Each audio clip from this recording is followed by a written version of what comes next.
Boss season 8 రెండవ వారానికి ముగింపుకి చేరుకుంది. అయితే బిగ్ బాస్ సీజన్ 8 వీకెండ్లో అయితే రచ్చ బిగ్ బాస్ హౌస్లో మామూలుగా ఉండదని చెప్పుకోవచ్చు. ఈ వారం రోజులు ఒక లెక్క అయితే వీకెండ్లో అయితే మరొక లెక్కగా ఉంటుంది హోస్ట్ నాగార్జున గారితో. అయితే బిగ్ బాస్ హౌస్లో రెండవ వారం వీకెండ్లో అయితే నాగార్జున సారు స్టేజ్ మీదకి వచ్చిన వెంటనే కంటెస్టెంట్స్పై చాలా ఫైర్ అవ్వడం జరిగింది. ఇంకా కంటెస్టెంట్స్ అందరూ కూడా అవాక్ అయ్యారు. ఇంక ఈ వారంలో జరిగిన తప్పొప్పుల్ని స్టేజ్పై మాట్లాడడం జరిగింది కంటెస్టెంట్స్తో. అయితే ముందుగా ప్రేరణ యస్మి గౌడ పైన ఎన్నడూ లేని విధంగా చాలా ఫైర్ అవడం జరిగింది హోస్ట్ నాగార్జున గారు. ఇంకా ముందుగా యస్మిని నిన్ను సంచాలకుడిగా పెడితే కరెక్ట్ డెసిజన్ తీసుకోవాలి కానీ, అంతేగాని నేనే సంచాలకుడు కదా ఏది తీసుకునే డెసిజన్ కరెక్టే అంటే ఎలా యస్మిని?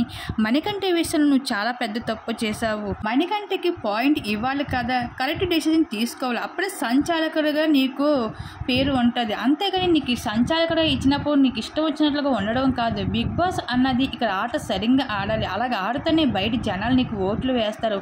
అంతేగాని నీకు ఇష్టం వచ్చినట్లుగా ఇక్కడ ఆడడం కాదు అంటూ బిగ్ బాస్ నాగార్జున గారు అయితే స్టేజ్ మీద నుంచి యస్మి గౌడపై చాలా ఫైర్ అవుతూ వచ్చేసారు.